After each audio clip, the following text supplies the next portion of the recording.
നമസ്കാരം. വി.ഡി. സതീശൻ സർക്കാർ ഏറ്റെടുത്ത ഉടനെ ആദ്യത്തെ മന്ത്രിസഭാ യോഗത്തിലെടുത്ത തീരുമാനമാണ് രക്ഷാദൗത്യത്തിൻ്റെ പേരിൽ നവകേരള യാത്രയിൽ വെച്ച് ആലപ്പുഴ വെച്ച് 15/12/2023 പിണറായി വിജയൻ്റെ ഗൺമാൻമാരായ അനിൽകുമാർ അടക്കമുള്ള ആളുകൾ വടി ഉപയോഗിച്ച് വലിയ ദണ്ട് ഉപയോഗിച്ച് KSU നിരപരാധികളായ KSU വിദ്യാർത്ഥികൾ നടു റോട്ടിൽ പട്ടിയെ തല്ലും പോലെ തല്ലിയ രംഗം ഇതൊരിക്കലും മറക്കില്ല ഞാൻ എന്ന് കൃത്യമായി വി.ഡി. സതീശൻ പറഞ്ഞിരുന്നു. അത് 100% സത്യസന്ധമായ കാര്യമാണ്. നമുക്കൊരിക്കലും മറക്കാൻ പറ്റുന്ന ഒരു കാര്യമല്ല ആ ദൃശ്യം. പരിഷ്കൃത സമൂഹത്തിന് ചേർന്ന നടപടിയായിരുന്നില്ല. നിരപരാധികളായ ഒരു കരിങ്കൊടി കാണിച്ചതിൻ്റെ പേര് 2 കുട്ടികളെ നടു റോട്ടിലിട്ട് പച്ചയ്ക്ക് പട്ടിയെ പോലെ തല്ലിയത്. അത് ദൃശ്യമാധ്യമങ്ങളിൽ വന്ന് വലിയ പ്രചാരമായപ്പോൾ പിണറായി വിജയൻ പറഞ്ഞ രക്ഷാദൗത്യത്തിൻ്റെ ഭാഗമാണ്, അവരെ സംരക്ഷിക്കുന്നതിൻ്റെ ഭാഗമാണ് ഇതെല്ലാം, ചെടിച്ചട്ടി ഉപയോഗിച്ച് തലക്കടിച്ചതും തുടങ്ങിയുള്ള കാര്യങ്ങളെല്ലാം എന്ന് പറഞ്ഞ് അത് ന്യായീകരിക്കേണ്ടായി. അതായത് പിണറായി വിജയൻ്റെ നിർദ്ദേശങ്ങൾക്കനുസരിച്ച്, പിണറായി വിജയൻ്റെ താല്പര്യങ്ങൾക്കനുസരിച്ച് നിയമവിരുദ്ധ മാർഗങ്ങളിലൂടെ ക്രിമിനൽ കുറ്റകൃത്യമാണ് ഇത് ചെയ്തത് എന്നുള്ള അർത്ഥം. അതിനർത്ഥം പിണറായി വിജയൻ എൻ്റെ മുഖ്യപ്രതിയാണ്. പ്രേരണ നൽകി ഗൂഢാലോചന നടത്തി തൻ്റെ കൂടെ യാത്ര ചെയ്യേണ്ട ഗൺമാൻമാരെ കാറിൽ നിന്ന് ഇറക്കി വിട്ട് അവരെ 2 വിദ്യാർത്ഥികളെ അടിക്കുന്ന രംഗം, പട്ടിയെ പോലെ അടിക്കുന്ന പോലെ അടിച്ച് വലിയ വടി ഉപയോഗിച്ച് അടിക്കുന്ന രംഗം മനുഷ്യ ഹൃദയങ്ങളിൽ വല്ലാത്ത നൊമ്പരങ്ങളാണ് ഉണ്ടാക്കിയിരുന്നത്. കേരളത്തിൽ ഇതൊക്കെ സംഭവിക്കുമോ എന്ന് ചോദിച്ചാൽ പിണറായി വിജയൻ്റെ ഭരണകാലത്ത് ഇതും സംഭവിക്കും, ഇതിലപ്പുറവും സംഭവിക്കും. എന്നാൽ നമ്മുടെ വി.ഡി. സതീശൻ അതൊന്നും മറന്നിട്ടില്ല. കാരണം തൻ്റെ കുട്ടികളെ തല്ലുന്നത് മറക്കില്ല എന്ന് അദ്ദേഹം കൃത്യമായി പറഞ്ഞിരുന്നു. അത് തന്നെയാണ് ഉടൻ തന്നെ അത് ഒരു അന്വേഷണ സംഘത്തെ രമേശ് ചെന്നിത്തല ഉത്തരവിട്ടു. സ്പെഷ്യൽ ഇൻവെസ്റ്റിഗേഷൻ ടീമിനെ നിയമിച്ചു. ഉടൻ തന്നെ ഷൗക്കത്ത് അലി എന്ന് പറഞ്ഞാൽ ആരാണ്?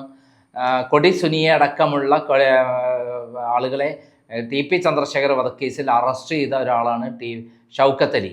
Is very efficient and very dynamic. അദ്ദേഹത്തിൻ്റെ നേതൃത്വത്തിലുള്ള ഒരു സംഘത്തെയാണ് അന്വേഷിക്കാൻ നൽകിയത്. ആ സംഘം ഇമ്മീഡിയറ്റ് തന്നെ ഒരു SIT രൂപീകരിച്ചു. ആ SITയിൽപ്പെട്ട ആളുകൾ ഇവരാണ്: Ernakulam crime branch DYSP Baiju Paulose, Thiruvananthapuram medical college inspector Tolson, Alappuzha crime branch SI Jayakrishnan, Alappuzha south station AISI Rajesh, Alappuzha crime branch SI Deenadayal Mallan, Alappuzha ജില്ലാ പോലീസ് ആസ്ഥാനത്തെ SI SR അമൃതരാജ് എന്നിവരെയാണ് ഏൽപ്പിച്ചത്. അപ്പം ഇത് കൃത്യമായി തന്നെ കാര്യങ്ങൾ നീങ്ങുന്നു എന്നുള്ളതിൻ്റെ ഭാഗമായിട്ട് ഇപ്പോൾ അതിവേഗതയിലാണ് അവർ ഫയലുകളെല്ലാം എടുത്തപ്പോൾ അതിൽ പിണറായി വിജയൻ 1ാം പ്രതിയായി വരും എന്നുള്ള കൃത്യമായ വിവരങ്ങൾ വരുന്നു.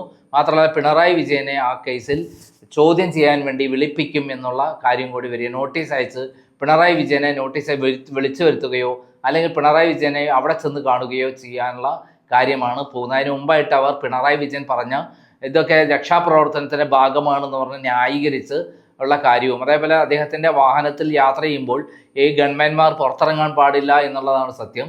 വേണമെങ്കിൽ ഷൂട്ട് ചെയ്യാം അവർക്ക്, അപകടം വരുമ്പോൾ. ഇവിടെ അങ്ങനത്തെ ഒരു കാര്യം ഉണ്ടായിട്ടില്ല. നിരത്തിൽ നിന്ന് നിരപരാധികളെ അവർ ഒരു കരിങ്കൊടി പ്രകടനം ജനാധിപത്യ രീതിയിൽ കാണിക്കുകയാണ് ചെയ്തത്.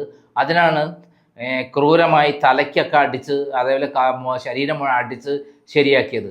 അപ്പോൾ അത് നമ്മളെല്ലാവരും കണ്ടിട്ടുള്ള പ്രാകൃതമായ രൂപത്തിൽ പോലീസുകാർ ചെയ്യേണ്ട ഡ്യൂട്ടി കൃത്യമായി ഗൺമാൻമാർ വന്ന് ക്രൂരമായി മർദ്ദിക്കുന്ന രംഗം വലിയ തോതിൽ വൈറലായി തീർന്നിരുന്നു. ആ വീഡിയോ ആണ് ഒന്നും കൂടി കൊടുക്കുന്നത്, കണ്ടല്ലോ. എന്തായാലും ഈ കാര്യത്തിൽ ഇപ്പോൾ പിണറായി വിജയനെ ചോദ്യം ചെയ്യാൻ വിളിപ്പിച്ചിരിക്കുന്നു വിളിക്കാൻ പോണു എന്നുള്ള വിവരമാണ്. അതായത് പിണറായി വിജയനെ ഈ കാര്യത്തിൽ 1ാം പ്രതിയാക്കി ചോദ്യം ചെയ്യാൻ വിളിക്കുന്നു. അതിന് യാതൊരു വിട്ടുവീഴ്ചയ്ക്കും വി.ഡി. സതീശൻ തയ്യാറല്ല എന്ന് അദ്ദേഹത്തിന് ആദ്യത്തെ സംഭാഷണത്തിൽ പറഞ്ഞു. അദ്ദേഹം ഒരു വാക്ക് തെറ്റിയിരുന്നു. അത് വാക്കുതെറ്റ് മാത്രമാണ്.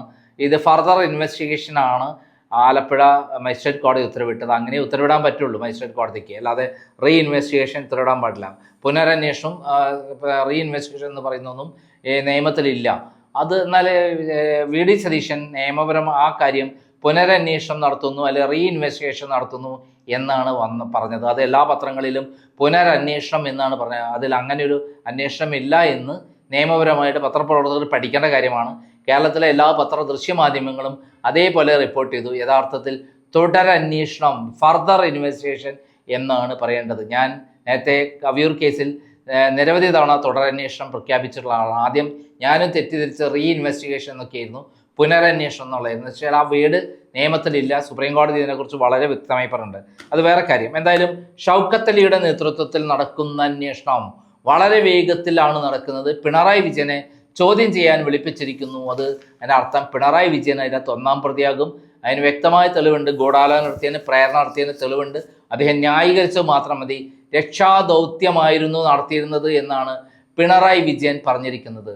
എന്തായാലും അന്നത് കേട്ടതോടുകൂടി ആകെ പോലീസുകാർ വരണ്ടിരിക്കുകയാണ്. കാരണം ഈ അനിൽകുമാർ അടക്കമുള്ള ആളുകളെ ഇപ്പോൾ സസ്പെൻഡ് ചെയ്യാനുള്ള നിർദ്ദേശം ഉടനെ വരും. കൃത്യമായി പ്രതിയാക്കി കഴിഞ്ഞാൽ ഉടനെ തന്നെ അവരെ സസ്പെൻഡ് ചെയ്യും. മാത്രമല്ല, നേരത്തെ ആലപ്പുഴ പോലീസ് എടുത്ത കേസ് കൃത്യമായിട്ടല്ല അന്വേഷിച്ചത് എന്ന് ബോധ്യപ്പെട്ടാൽ ആ പോലീസ് ഉദ്യോഗസ്ഥന്മാരെയും കൃത്യമായി സസ്പെൻഷൻ വരും. അവർ പിന്നെ സർവീസിലുണ്ടാവില്ല എന്നുള്ളതാണ്. അവരും ഈ ശിക്ഷയ്ക്ക് 3 വർഷം തടവ് ശിക്ഷയ്ക്ക് അർഹരായിരിക്കും എന്നുള്ളതാണ് സത്യം. നന്ദി, നമസ്കാരം.